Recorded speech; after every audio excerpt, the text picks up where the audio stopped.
Welcome to the Automation Unplugged podcast, the podcast for technology professionals, featuring leading industry personalities. I'm your host, Ron Callis. Let's get started. Hello there, Ron Callis with One Firefly and with another episode of Automation Unplugged. And as you can tell from our holiday lighting, this is our special Christmas edition. We're recording the show a little bit before Christmas, but I know we're dropping it, I think, within a week or two of the holidays there. So I had to turn the special lights on just for all of you. And today I've got a long time, actually, industry friend, expert, great customer, and great operator. And I'm happy to bring him to all of you for this episode of Automation Unplugged. So this is going to be Chris Palmer. He is managing partner of AV Design Consultants out of Springdale, Arkansas. So let's go ahead and bring in Chris. Chris, hello, sir. Hey, man, how are you? Merry Christmas. Merry Christmas. I know it's early to say Merry Christmas, but when everybody's going to be watching this, it's going to be, or listening, it's going to be Christmas time. Oh, yeah. You know, people still already have all the decorations out and their houses decorated, so I don't think we're jumping it too much. It is. Yeah. I'll just say that my wife and I were in Home Depot in late September and they already were bringing out the Christmas trees. Yep. I think they hadn't even done Halloween. They hadn't even done Thanksgiving. They were already bringing out the trees. No. Yep. It's tough. It's crazy. All right. So for those that don't know you, Chris, and they don't know AV Design, what is your role at AV Design? And tell us a little bit about the business. Yeah. So I'm managing partner along with my partner, Paul Crawford. He's the founder of AV Design Consultant, CEO. AV Design has been around for about 16, 17 years. I will be 17 years in February, I believe. I've been here 13 this month. So I've been here the good majority of the time. I've got to come in from a technician level and work my way up. So, I mean, I kind of started at the bottom and now I'm able to be, an integral part of day to day here. So my career kind of started, as a kid. My father was an electrician, so I've been in the construction side of things my whole life, helping him on weekends, holidays, summers. And so when I went to college, I asked him if he wanted me to carry on the family business. He was never bigger than, a 2-3 man shop. What was the type of business, Chris? Electrician. So Electrician. I was fixing to go to school and I was asking him, do you want me to go electrical engineering, University of Arkansas or anything like that? And he was like, no, I think you just sort of need to find your own way. You can come back to this if you need to. So I enrolled in computer engineering and because that was, the height of everything, right? I graduated high school in 99. So everybody was to computer engineering, computer programming. Jumped in, loved multiple aspects of it, right? But at the same time, I wasn't built to be the guy that's just sitting in a cubicle pounding away code and is happy with that aspect of it. I liked the hardware sides of it. And then I had a college roommate that worked at Circuit City. So he was always bringing home speakers and stuff like that. Interconnects, big giant Sony Trinitron CRT TVs, and we were playing with them and I was getting to see that. I was also getting to see the exposure of the low voltage industry in our market. So I'm in Walmart country, right? Yeah. That was the boom of Walmart growth. They were bringing in vendors into this community from all over the country. The rule was if you sold to Walmart, you had to have a local presence. So, everybody that sold to Walmart had to move here. We were getting a lot of transplants. And people were coming in this tiny market from all over the country, Chicago, New York, California, Arizona, everywhere, right? Any product that was sold in Walmart had to have a physical presence? Yep, 100%. Still that way to this day. So it was a boom for our market. I mean, tremendous boom. Wow. Yeah. So obviously, construction just went through the roof. But people are coming in and asking for more high end finishes, technology in their house that they were used to elsewhere, where they were coming from, and it was still sort of a burgeoning aspect of where we lived. So I got to watch a couple big players locally. Digital Entertainment Systems is one of them. You know, Kevin Lambedonis and them. Got to watch them in these homes pulling all this wire because I was helping dad out with the electrical side of it. And then sort of just it sort of clicked that I was really interested in that as a segue. And having the college roommate that was always playing with the electronics. So when I graduated college with a degree in computer engineering, I tried to go intern at a local company. I got through 3 stages of that interview. In the last interview process, you know, sitting at the big boardroom table, they were like, "Okay, if you don't get this job, what are you going to do?" And I was like, "I'm going to segue off my dad's company and start a low voltage company." I did that because I didn't get the job, so I did that. Um, did that for 3.5 years, and then that hit right around, you know, the market collapse, housing crisis of '08. So I then merged with another small competitor, you know, a frenemy in the industry. We worked together for another 3.5 years, and then we were absorbed with Paul and AV Design. So that's kind of how I made my way here. The Um, was it a merger? Was it an acquisition? is an What was acquisition. I mean, at the end of the day, it was an acquisition. So he bought the assets and the people that came over. When we came over to AV Design, we were five deep, and I'm the only one still here, unfortunately, for that aspect of things. But it was good. It was good growing and learning and doing all of that. And you know, Paul's been a tremendous mentor for me in those 13 years. So took me under his wing and taught me everything that he knows. He's been in this industry for 3 decades or more from the Tulsa, Oklahoma market. So yeah, and then now we like to think of ourselves as a market leader for high-end residential locally. We still dabble in commercial, but we're predominantly residential. with that background in computer engineering, did you initially do the system programming? Oh, I've done everything. Pulling the wire, termination, programming. I mean, to this day, I still do probably more in-field work beyond just design and sales. I mean, I'll do high-level programming for Lutron or Savant. And I mean, we've got great technicians that can take that ball and run with it, but I'm still involved in those every once in a while.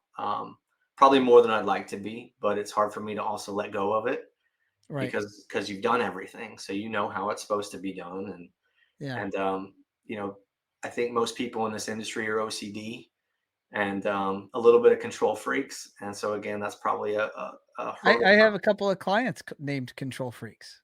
Yeah, it's a good name. So It is a good name. um, yeah, I mean that's kind of the history of me and the company. So That's super interesting. Help us understand the type of projects that design does today. Like, what's a typical job? Like, what's a small job? What's a normal job? What's a big job? that's I mean that's part of our evolution, right? I mean our general average job ticket size has gone up quite a bit. I mean, we do a lot of small jobs, right? We're in a market of just now in Northwest Arkansas. I mean, we call it the Northwest Arkansas metropolitan area. It's not like what you're used to with DFW and things like that, right? But we're just a market of surpassing 500,000 people. That's a That big city. same in that same avenue, we've got 32 people moving here a day. We're supposed to hit a million by I think 2034, 2037, somewhere like that is what they're predicting. So we're going to Wow. double in size in that period of time. Um, I hear opportunity when I hear there's growth a like there that. there I feel like there's a lot of opportunity, and that's what we're trying to make sure we set up and prop ourselves up for. But I would say our average job size is mid-level residential. Our sweet spot's probably 25, $30,000, right? But last year we finished our first $1 million project. So we do everything in between. You know, when I'm meeting with a customer, I'm talking about the fact that we can do the ultra high end, or I mean, it's not relevant anymore. But when I was younger, I would use this pitch that, you know, we'll hook up your grandmother's VCR. I mean, you're not seeing that anymore, but that we did a lot of small jobs, right? So when you're looking at it from a business perspective, that's why you see when we collaborate with integrators elsewhere in the country, you know, and you're finding out what their top line revenue is, they may be doing it with a third of what our staff is, right? Because they're doing much higher average price jobs, whereas we do a lot of small jobs, medium jobs, and big jobs are becoming more of a regular occurrence as well. But you know, we're sitting at, you know, 23, 24 employees, and hopefully going to cross the $5 million threshold this year. So we've got a good average per employee, but again, it's smaller because we do so many of those small jobs that require more resources because of the market. This our conversation today, Chris, is post the election. There's now a new president elect. I'm curious, at a big picture, high level, what was the marketplace like for you in Northwest Arkansas in 24 It's a this great question. year? And what are you forecasting kind of for 2025? So, I mean, we were up 10%. I think we're clocking to be about 10% up this year. We didn't see a flat line or a pullback, even though I know a lot of colleagues have voiced that's what they have seen. And again, I will sit there and put that out there as a result of the fact that, you know, so many people are moving into this market every day. There's no shortage of houses. You know, builders are selling houses as soon as they can put them on the ground. That can be good Wow. and bad. I mean, it's a steady flow of business for us. It's also, I mean, they're not, a lot of them aren't like trying to differentiate themselves. You know, they're Mm. not doing, we're kind of having to pull them into the higher level technologies that everyone, all those buzzwords right now with lighting and fixtures and, you know, lighting control, the lifestyle products, So you're you know. not seeing so much demand for that, but you're able to promote it to them and get some of them to move with Yeah, that? we're seeing more demand, right? But again, I feel like in other areas, I sort of assume that there are builders that latch onto those concepts and those technologies in order to differentiate and be that high level builder, right? We have plenty of great builders around here, so don't get me wrong, but it's just again, they're churning product as quickly as they can. So Right. some are implementing that type of technology because they're being asked for it. Some are finally starting to drink the Kool-Aid because they do want to differentiate themselves and be looked at in a different light than just, you know, every other builder in the market. But it's been sort of a slow burn, right? It's been a very gradual uphill climb that is now becoming more commonplace. We're seeing way more lifestyle products in our budgets with the lighting control and shades, rather than giant automation systems, though in distributed video and systems like that. I mean, we still do them, but they're shrinking, right? And that's a function of the technology.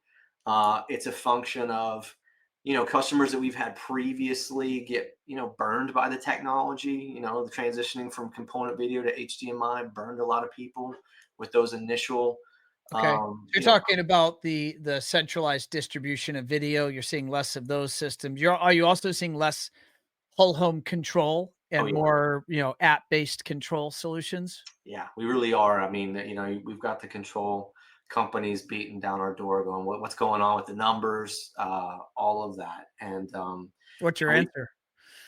all we do right now. Don't worry, none of them are gonna watch or listen. Yeah, It's it's all just right. us I 2. mean, mostly control for Savant, and we're now getting into Crestron Home. So from a control perspective, those are our go-tos.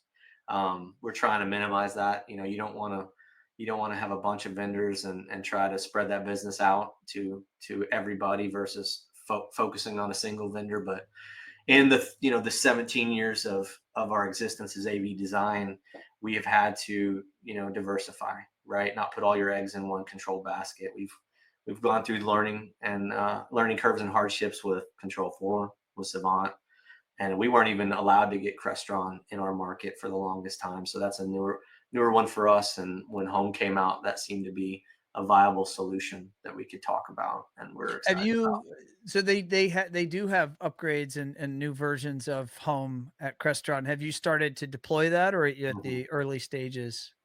No, well, a little bit of both.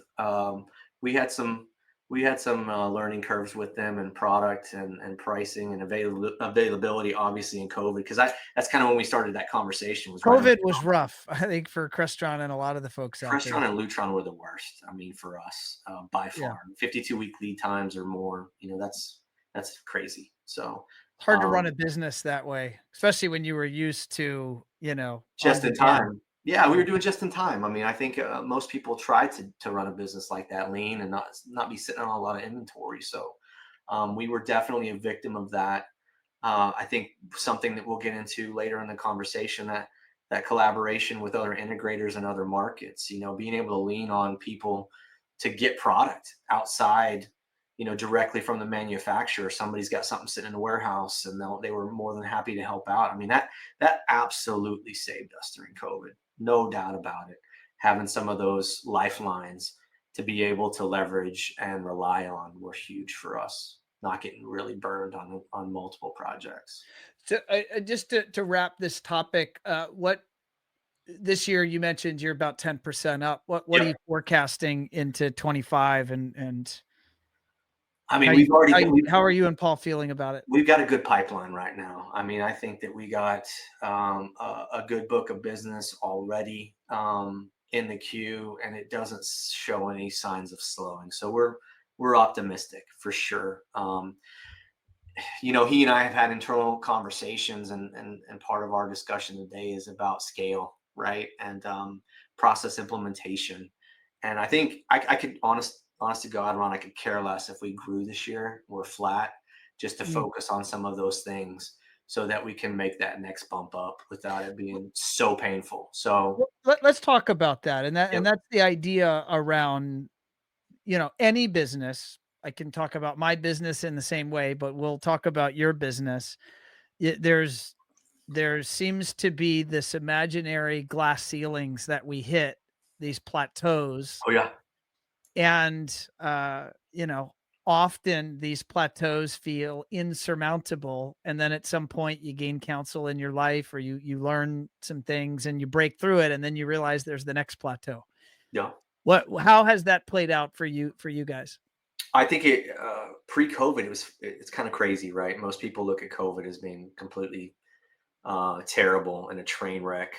For us, that was some of our biggest growth. So, but pre-COVID, we were stuck on one of those glass ceilings. We were right, call it 2.75 million, 15, 16 employees. Uh, and we had 3 years in a row that almost looked like carbon copies of the Mm, same P&L, profitable, good jobs, but we couldn't get past that 275 level. And then it felt like COVID happened.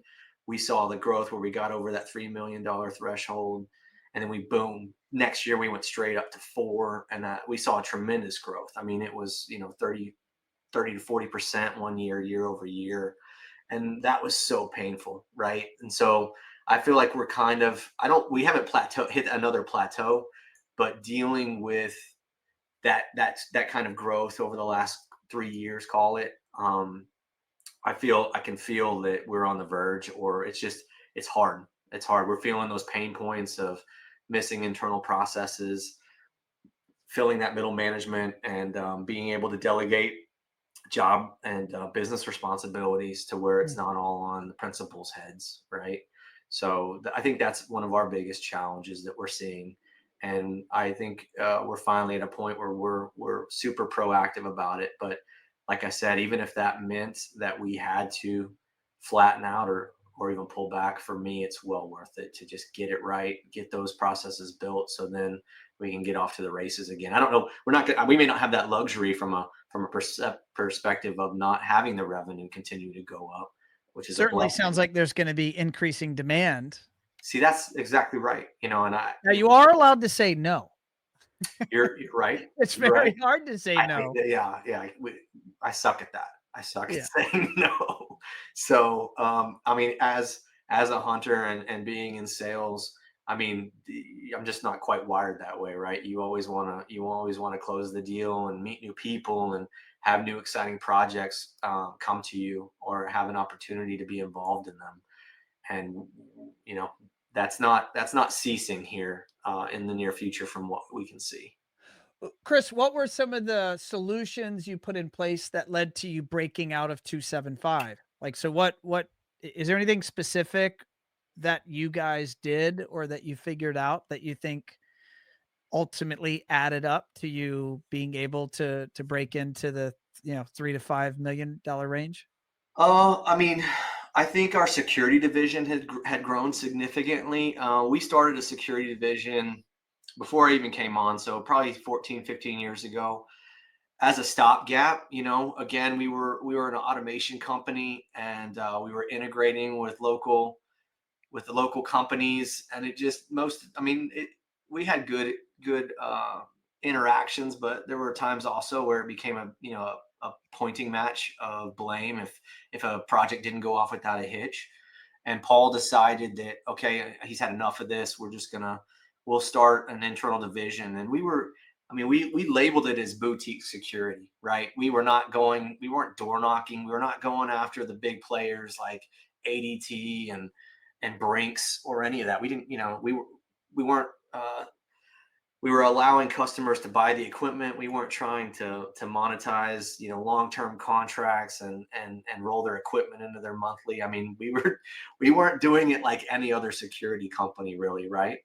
Um, What was the goal then? I'm curious because you've mentioned a few of the things that would be the normal things you're trying to achieve, such as like long-term Service. It contracts. was service, right? That's what differentiated us with so many customers. That's what's grown us in that aspect is our service on a security side of things. We've got a lot of customers that have gone with the big boys and just felt like they were, a number or whatever else, and it was all about the get in, get out, hit them with the RMR.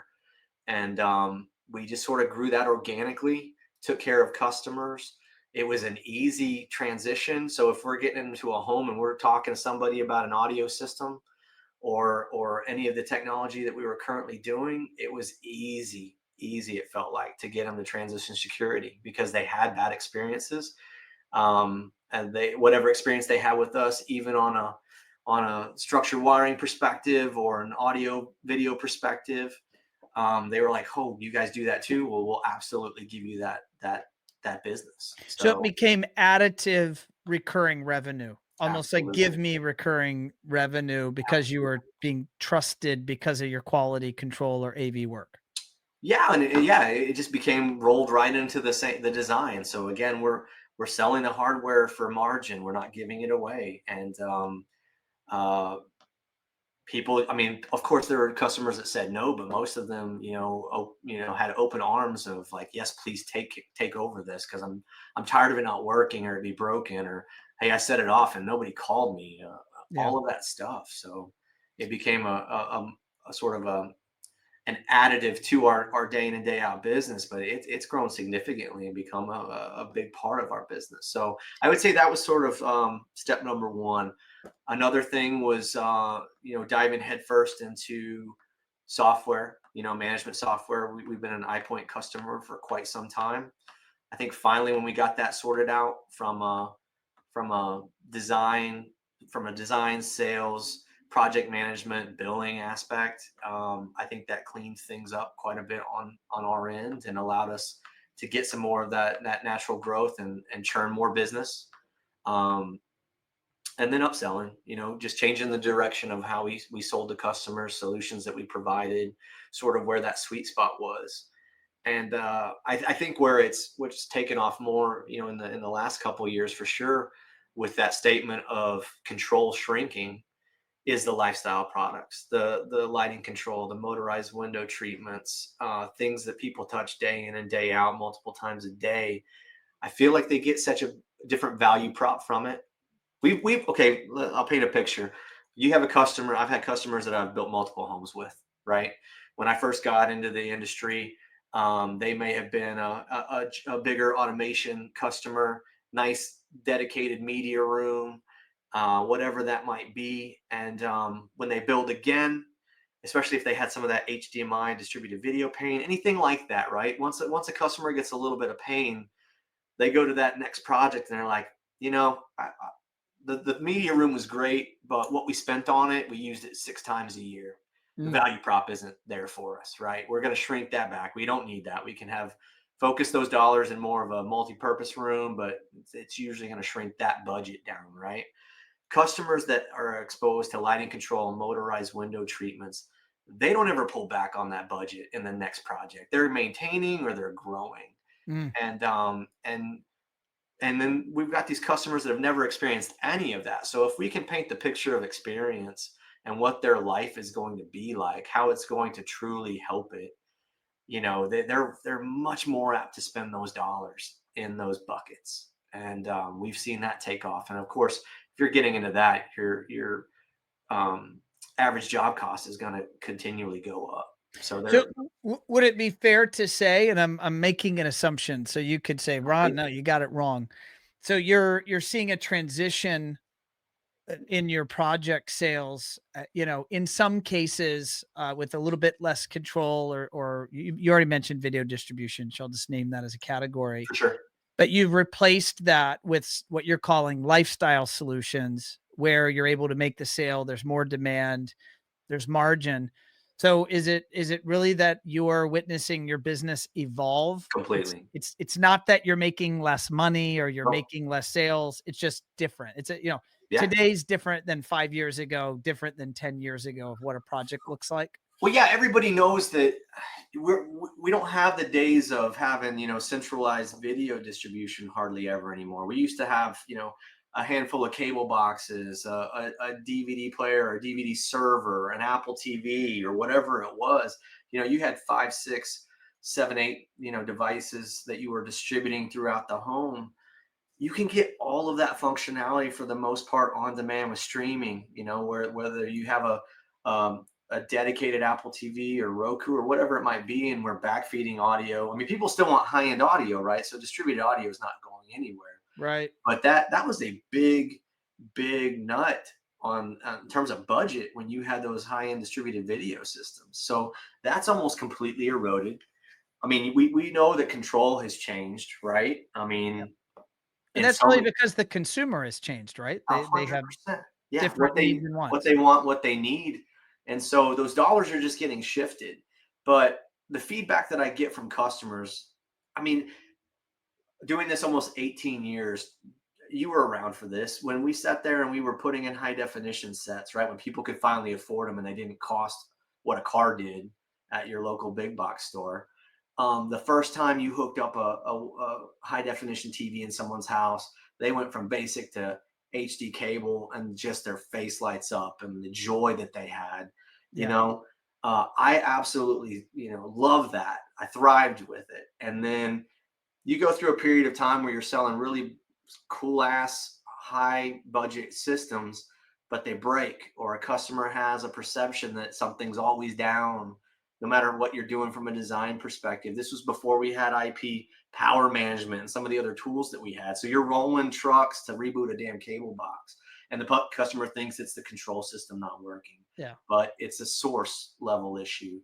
uh, all of that has changed that perception of what they want, what they feel like they need, and Mhm. then just the evolution of technology changing. So this on-demand media streaming has made it so easy that people don't need all those other big black boxes anymore. So we're trying to find ways to keep our job numbers up, and we're doing that with those lifestyle projects. And people are getting that glow again, especially if they've never had lighting control or shades. I mean, you put that in their home, they press one button, it sets the whole house. The shades are going up and down. They're getting good light. I mean, we can talk about that with the push on fixtures, and it's just game changer for them. And they light up again in that same way that they did for me when I was a trunk slammer and trying to hang HD TVs. So So I wanna pivot here, Chris. You guys have been members of a buying group for a long time, yeah, over longer a probably decade. than yeah, more than a decade, longer than most. It's funny, You mentioned just before we started recording, you mentioned that you guys have been you were members of HES Yep. before they became ProSource, Right. and it's funny back when Andy was running HES, he came into my office. I want to say like in 2008 to say, "Hey, Ron, do you want to join HES?" Sadly, I ignored him. I didn't even know who Andy was or what Right. HES is. I was playing pickleball with Andy this weekend. So we were having some laughs about that. Um, what are buying groups? What you're in ProSource? Talk to the audience just a little bit about what those groups have been for you guys and how it's been maybe part of your process because it's even gone deeper from ProSource or groups into actually then subgroups and Yes. cohorts that you have a peer group that you guys really help each other. Yeah. Yeah, for sure. I mean, I am a giant proponent of the buying groups, right? You get to a certain level. I mean, I think any business over $1 million should be looking at a buying group. But um, getting into HES and then it becoming ProSource was pivotal for us to go from that what we call, that our mom and pop stage, even though we still have some of that in our blood, um, to where we are now, right? Um, the one thing that even further made that a value prop for us was the peer groups, right? I Mm, mean, the buying groups on their own, if you're doing the right thing, they pay for themselves. You're going to make more money on it, more margin if you're smart about it and just look at it, right? But then finding people within those buying groups that become friends, peers, cohorts. You start sharing best practices, you're sharing business tactics, you're not directly competing with them. So it just opens up those lines of communication. And that has been single-handedly the biggest benefit to our business, I can say, hands down. We met Paul Starkey and Steve first, who went on to do Bravis and then now Vital and all of that via HES. They helped us get our accounting and our thought process in order. We were one of the original Bravis members. We bailed out before they sold, and you can look in hindsight all you want on that. We weren't on the good side of that one, but so many props to those guys. But yeah, it's just those peer groups are what keep us fresh, keep us thinking about what we're doing right, what we're doing wrong, and then we're leveraging and leaning on them for these issues that what I call issues that we have in growth and scale and things like that. Because a lot of those guys have already been through it. We were sort of the small fish in that group of integrators. We've kind of grown up more and been in the middle now, and there's some other small fish that have kind of come in, and then the big guys have always just taken us under their wing and helped us. And it's not just business related anymore. I mean, now we're taking family vacations together, so those relationships have blossomed and grown to a level beyond just work.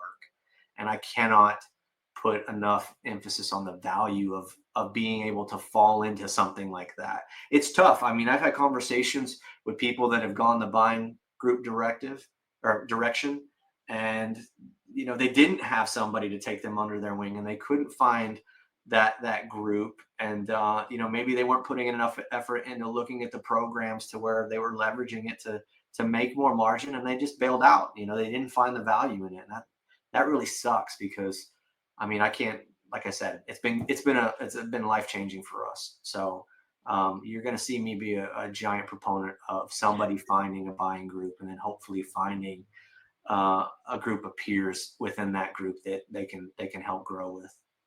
I'm hearing you talk about a lot of the benefit is the people and the relationships, Chris. But just for someone that's tuned in that isn't familiar with kind of some of the fundamentals of a group and how some of the financial benefits work, do you mind just kind of describing that at a high level? Yeah, it's just aligning with manufacturers in the group, right? They kind of give you a blueprint to say, or they'll look and do an audit of, okay, these are the vendors that you're doing the business with most right now. If you join the buying group, you get these additional benefits, whether they're VIR incentives, whatever they might be.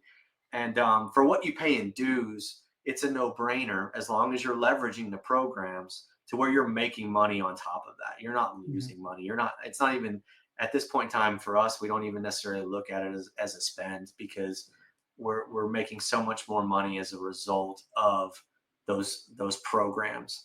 But again, you kind of have to have, they're great. We're pro source members. They'll sort of give you that blueprint, but if you don't, it makes it so much more relatable to have somebody that's doing the same thing as you, that thing sort of gives you the insight that the buying group may not be doing. Whoever your rep is, although they want to try. I mean, they're dealing with a ton of customers, right? So it's not that they can focus on just you and hold your hand necessarily. And so those peer groups, that's when it gets truly leveraged, when they're like talking about how they're taking a program to the next level in their business, and what their best practices may be as a result of that, and turning that into money, and making their lives easier. That's where it really, really takes off. If you listen to that and take that to heart, that's when it changes everything. Well, for anyone that's tuned in that's not in a group, what's the process you would recommend they go through to evaluate which is the right group and who to join, and then what would you expect or recommend they put into it to make the most out of it once they decide to go down a certain path? Sure. I mean, we were in a situation where that kind of came after us. I can't even. I mean, Paul would be better about this story than I am, but I know that they kind of came after us, and I don't know whether that was a result of going to one of the CE Pro 100 conferences. I mean, I think we were doing that kind of stuff at the same time, which is now Total Tech Summit, and I can't Maybe you remember. sat through one of the boardrooms There for was one of the something. groups. Yeah, there was something. They kind of came after us, looked at the financials, and it just made sense. I think it was, again, another situation where a friend of ours was with them, or a couple of friends of ours were already with them, so that helps bridge that gap, right? If you don't have that in, then I would just say, there's ways to reach out. You kind of have to go through an application process. They're going to vet you. They don't take just everybody. Not everyone is a fit. Like I said, some people just don't think about it on a granular level, where they're going to let change. They may have to change how they're doing business to get the most value out of that buying group. So it's not always a perfect fit. Some people may be ProSource, Azion. I mean, there's all kinds of them now. Oasis, all of those, and HTSA, and they're all different, right? They're all different. They all kind of focus on different things. I'm not gonna lie, we like the social aspect of ProSource just as much as the business aspect. For us, it was a perfect fit. It was a no brainer. We flourished in that capacity, and can't even process looking at it in a different way.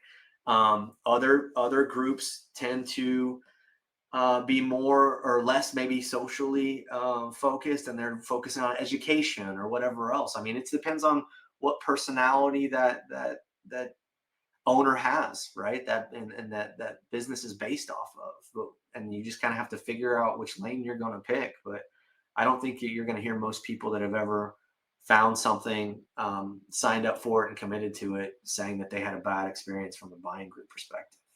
No, I love it. Tell us about this shoe collection. For those that are listening, I'm looking at Chris, and over his right shoulder and behind him are, I don't know, 50 shoes. I don't know, bunch No, of it's not. pairs. It's not quite that. It's not that many. But the story is that my parents would never buy me Jordans as a kid. I don't know what their hang up was. I mean, they were expensive, so that was hang up number one. It could have been the cost.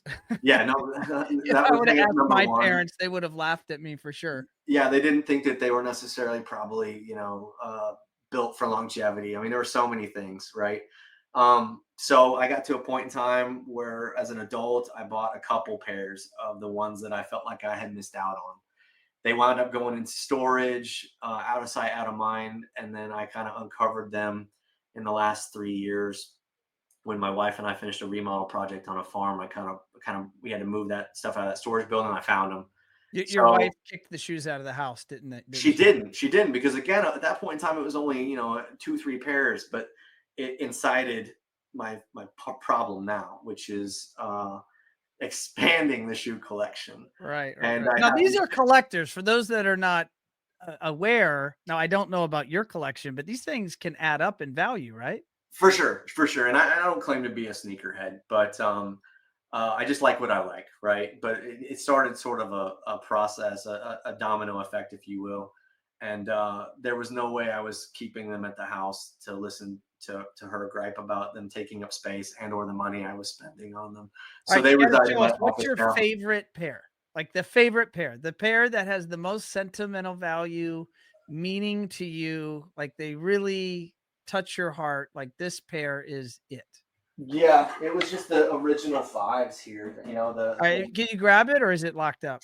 I have to access them from the back, so I Oh, can't. don't worry about it, don't worry I about it. can't. But yeah, that was the first pair that I really fell in love with, and couldn't have, and wanted so bad. And then just went. It kind of went on from there. Now most of mine are all the OG ones. I don't have anything past the tens. The modern ones, I'm not necessarily big a fan of. So it's Okay. usually ones, three, fours, five, sixes. Now I'm not familiar, I'm not a sneakerhead. Is All that right. referring to the year it was made? It was the version, yeah. So these are the style of the ones over here. I've got a couple Okay. pairs of threes down here in the corner. Oh, interesting. So Jordans are known by style number. Yeah, yeah. The year that basically hit, that first year he came out with them were the ones, and then they go up from there. I mean, I don't even know what we're on now. 40s, 30s, 30s. We're in the 30s, I think. So, but I Okay. like the old school styles. I have a couple of pairs of the new gen. I don't even have them in the cases, but it's really I like the old school stuff. Now, do they only stay on display or do you wear them? I've worn a couple that are in the displays once or twice. These are my display ones. I have separate ones that I do wear. They stay at the house. They're within a handful of pairs, and I sort of rotate them out. But for the most part, these are on display. All right. Random question, then we're going to jump to AI. Yep. We have a president elect. Trump is going to be the president in 2025. And what impact, positive or negative, do you think that has, if any, on your customers or your builders, architects, designers, i.e., the business life for you guys in 25 and beyond? Does that make any impact? I'd like to think it does. I mean, again, this is more of a Christmas episode, but we're filming kind of right after the election. I mean, you look at the markets and how they've responded, and I think that kind of gives you your answer. I think people were waiting for the uncertainty to pass again, whether they're happy or sad about it. I mean, the markets are pricing in what looks to be a positive direction, and I don't see that changing. Again, I feel like we're kind of insulated because of the things that we've talked about before here. So Yeah. um, it's not been such a worry for us, but I can see it. I can see it being a positive for other areas across the country that might have kind of had a pullback or some stagnation to Okay. to to ramping it back up again. I mean, that's what we're looking at. That's what Okay. we're planning on and hoping for. And I mean, that's all we can do. But that's what we're planning for at this point in time. Got it. No, that's great.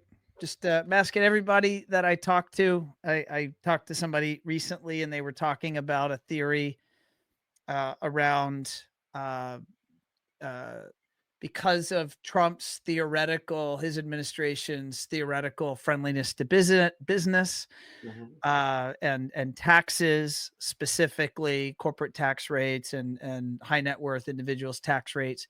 Theoretically, that might make an impact on those consumers being more willing to move forward with projects versus if the other administration had gone in. Sure, I So would agree with that statement. it Or seems like theory. a reasonable, I guess, assumption, right? Yeah, I think so for sure. Yeah. That's all we can all hope for, right? I mean, Well, exactly. Well, it's done now, yeah, so there's no going back. I'm not going to get into my thoughts or opinions. I'm definitely not treading into that dangerous territory. I, Me either. I appreciate that. Yeah, no, we're not going there. Don't worry. But you were telling me again before we went live. You were telling me a neat use case where you were using some AI in your life. For those uninformed, and if their head has been in the sand for the last couple of years, that is Yep. artificial intelligence.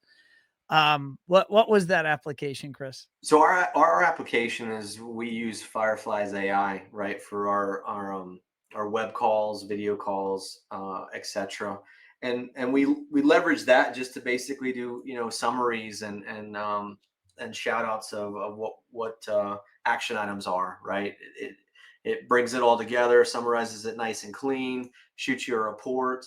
Sean Hansen's tied us onto to that platform, and then you brought up Plod, which is something that another a group of mine with the ProSource V11 group, several integrators in there swear by. And so I think using those two tools, they're very similar. One's like, on-site real world application. One side's more the digital um, side of things with regards to video calls and etc. But it's so cool. I mean, we're AI rookies compared to some of the people that are leveraging Chat GPT and things like that, helping write emails or social blogs or whatever it might be. There's so many tools out there, and so I feel like we're sort of pulling up the rear with regards to being on the cutting edge of that, but we're still implementing it.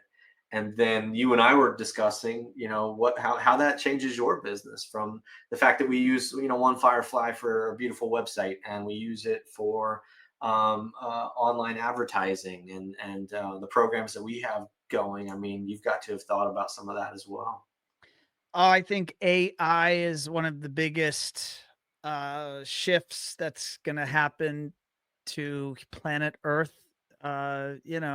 Bigger than the industrial revolution maybe. I think that it's still a bit under the surface, although some, nerds like me that maybe consume information about it every day and are reading or watching, like I feel like I'm a little more tapped in, not only because I'm consuming the information and listening to the thought leaders and experts, but I'm running a person. I've got 80 people on staff here at One Firefly.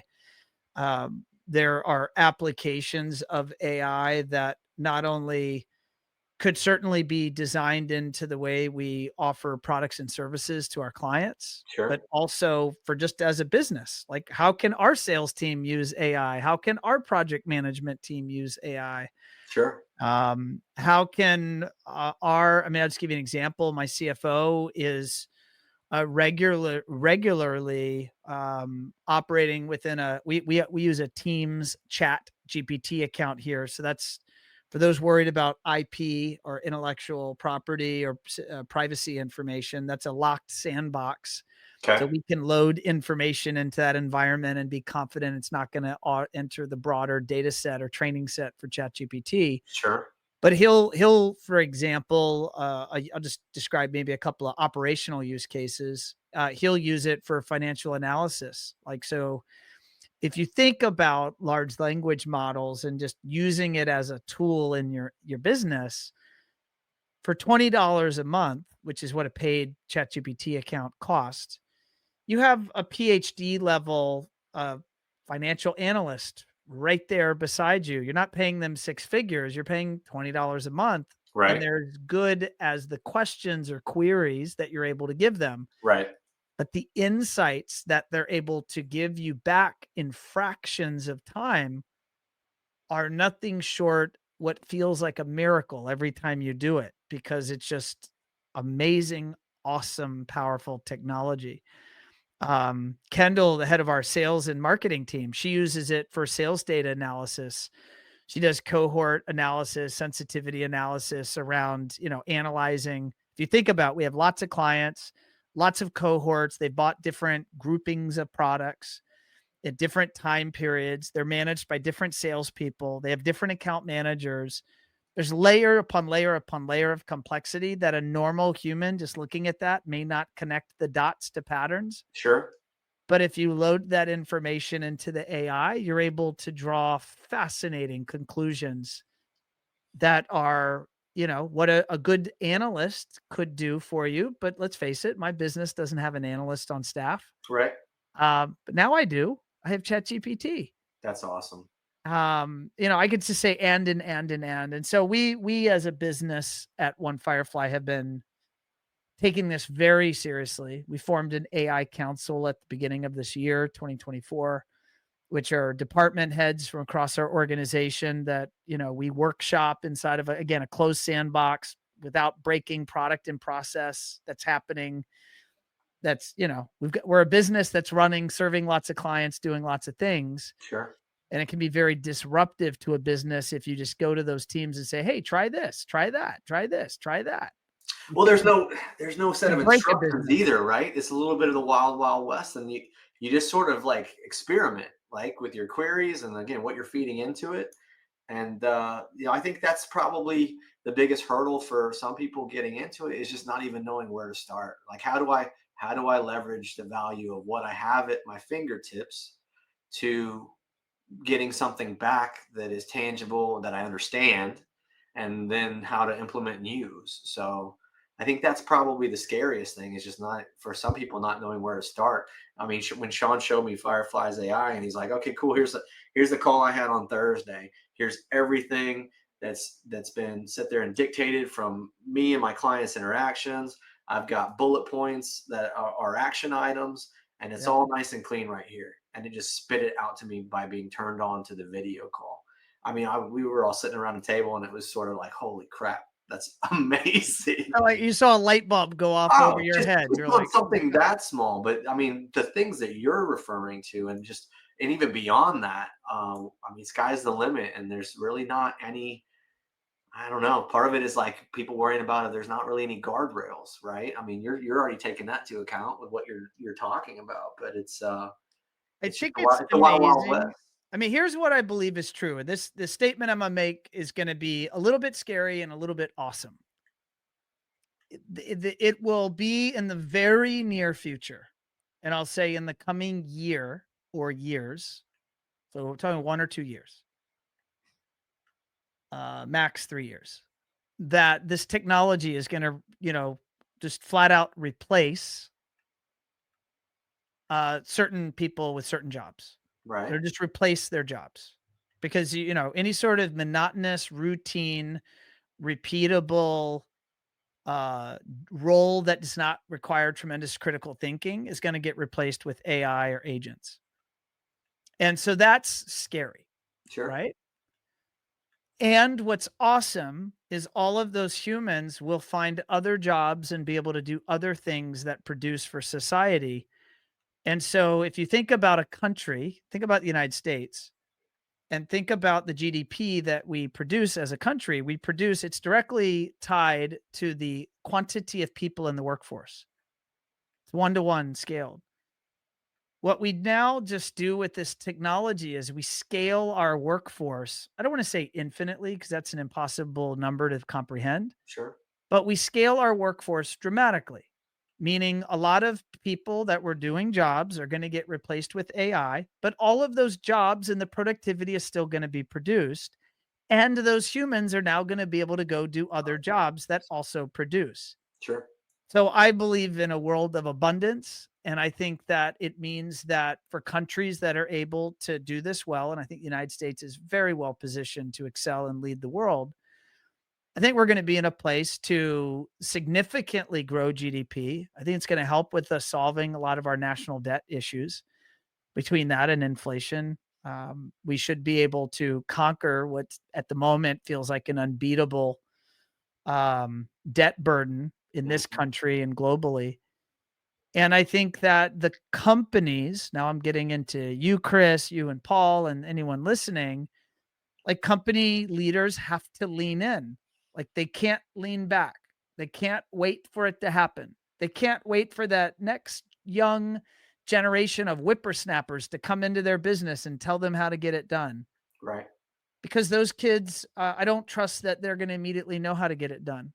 I think that we know our businesses intimately, and we know, um, that if technology were brought in to any of those people's lives, how we potentially could make that output from that human better. The augmentation of the human plus AI, I think produces, in many cases, better product, better output, more, and you could insert the word efficiency. We don't at One Firefly lead with efficiency as the top of the list Okay. because I'm not looking to replace my team with robots. I have no interest in that. I'm extremely interested in delivering a better product for my customer. Yeah. Extremely interested in doing better SEO and using tools to help me do that. And fill in all the lines of service that an agency like ours produces for our clients. And Right. so there's tremendous rapid prototyping happening throughout our org. We're actually about to bring in a director level of AI into the business. This is happening imminently. Um, just because we're leaning into this. Like, we're already very serious. I'm out there, as you know, leading trainings in our industry or Mhm. leading keynotes on the subject. And even I feel like we're not even scratching the surface of where this is growing, where this is going to go. Yeah. Um, I do think companies like yours, and I'll just say the people in our industry, are somewhat insulated, You think? because if you need to go into a customer's home and meet them and shake their hand and do an install, an AI humanoid robot is not going to immediately replace you. No, no, I'm smiling because and laughing a little bit internally because again, I'm telling you the struggles that we have with regards to scale and managing people. And I 100% agree with you, you know, the infield need for what we do. But I also kind of smile and sit there and think, okay, do we have an opportunity very soon to where, you know, a customer texts our place of business phone number is answered by, you know, an AI taking their question, their query, their issue, being able to pull up what our scheduling software is doing, knowing where they are, you know, where they live, where our next availability is, you know, what level of service they're going to need from a technical perspective, and can like maybe take that all out of internal admin where I'm dealing with people, you know, scheduling managers, all of that stuff. It takes away some of the personal aspects of it, right? Which we're very, very service centric, you know, believe in those relationships, take them seriously, and put value on those above almost anything else. But it's just, you know, deciding, okay, if the technology gets to that certain level, where do you leverage it? And then where might it have a negative impact of what Well, I you're I trying to do? think that's why it takes an extremely thoughtful approach from any business leader to think about the human experience. Think about it, from an empathetic standpoint about what is that customer experience. And the last thing I want to do at One Firefly, or any business leader would want to do, is to dehumanize the experience. Yeah. I mean, it's, for example, today, I mean, many people would call me in the dark ages, but if you call One Firefly, a human answers. Yeah. Same. Many businesses, you get a call answering service, We but tried we're that. like, It was bad. It was the feedback that we got was profoundly negative. exactly. But So this show is dropping in December, and people might want to pay attention to One Firefly in Q1 next year, 'cause there might be some new technologies and solutions that might do some of the things that you just described. And right. I'll just say we've been busy bees over here at One Firefly trying to solve problems for our industry. It's innovation is in our nature, Yeah. not to make this a commercial, but it is very much about, the world's changing and evolving, and we as business operators owe it to our teams and the families tied to the members of our team and our own family and our communities to continue to thrive. And this technology is here, whether we like it or not, Right. whether we want it to be or not. It's non-negotiable. It just is. Yeah. It's a So nice now little what do you Easter do egg. about it? Yeah, it's a nice little Easter egg for the holiday season. It is, and you and I did not chat about that in advance. I was like, I was All like, right. I "Where like you been eavesdropping over here at One Firefly? What are you doing?" Nope, nope. It's funny. I mean, it's a little bit of a side tangent. My wife works in development and franchising for a QSR, quick serve restaurant, and so you're starting to see that in the drive-through, taking orders and things like that. And the same thing that we were talking about with the phone tree or whatever you might have had for an answering service. It's not been profoundly positive on the opening side of it. People are like, I don't want to give my order to a effing Yep, robot, and yep, they're having to pivot and pull it back a little bit. I think polish it, make it more to where the differentiation of picking up that it's AI versus a person, you know, that line is going to get closer and closer and closer, and then yep. maybe they'll be able to deploy that. But learning on the fly and adjusting and being flexible is something that we're going to have to stumble through this on too. Yeah, it's an exciting new frontier, and I think the future is bright. Chris, it's been awesome having you on the show. Thank you, sir. I've known you. I've watched you guys running a successful operation for many years. You've been a I've part of that. We're I grateful for it. appreciate and I've enjoyed grabbing the occasional beer at the occasional industry event Yeah. every now and again. And for those that are tuned in that want to get in touch with you directly or learn more about AV design, where can we send them? So you've done our website, www.avdci.com. You can email us at info@avdci.com or give us a shout 479-365-2201. Awesome. Chris, it has been a pleasure Thanks, having brother. you on Automation Unplugged, my friend. I appreciate the opportunity. Be well. Happy holidays. Happy holidays, everybody. Ciao.